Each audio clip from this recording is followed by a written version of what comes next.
From the White Pigeon Library. I'm going to share one of my favorite books with you. It's Me Talk Pretty One Day by David Sedaris. And I've read this several times. I've read everything he's written, right up to a very recent book that I think went straight from his diary to publication.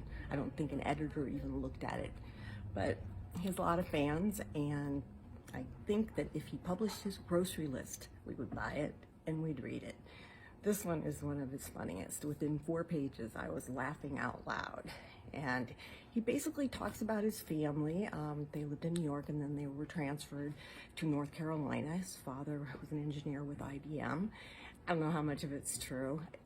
Some of it sounds very crazy, but I had a family with 5 kids in it, and sometimes it is pretty crazy. He had 4 sisters and 1 brother, so there were 6 of them.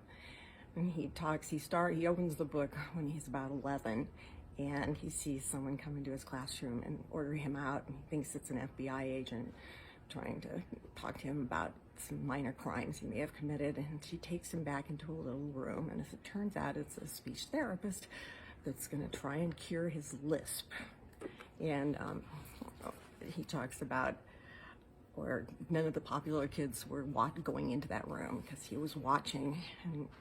And one day, she says, this is just directly from his book, one of these days I'm going to have to hang a sign on that door.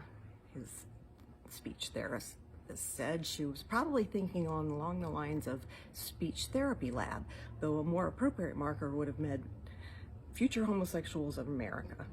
We knocked ourselves trying to fit in, but were ultimately betrayed by our tongues and the lisp. And then he goes on and talks about his variety of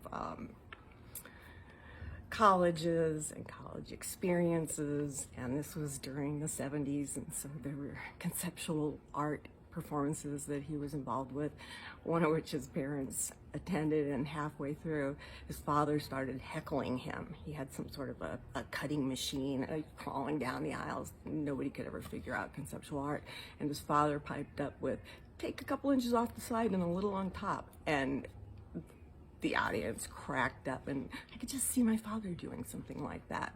And then he wanted credit, of course, for it. So he goes on and talks about, I love when he talks about going to a restaurant in New York, I'm trying to find the note, where it's very fancy food and nothing he's familiar with. And so he goes in on his friend's birthday. They're seated in the restaurant awaiting the arrival of our 15-word entrees. The waiter looks his friend looks very nice, dressed in a suit and sweater that have always belonged to him. As for me, I own only my shorts, pants, shirt, and tie.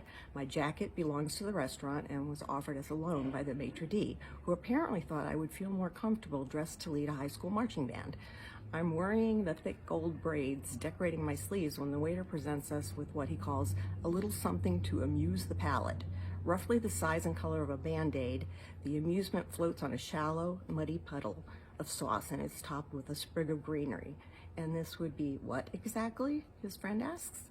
This, the waiter announces, is our raw Atlantic swordfish served in a dark chocolate gravy and garnished with fresh mint.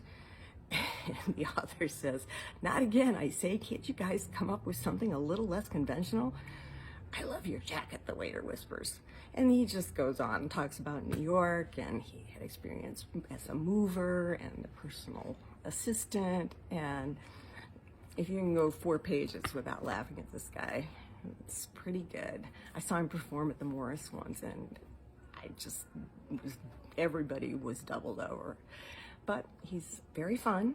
Me Talk Pretty One Day. David Sedaris, genius.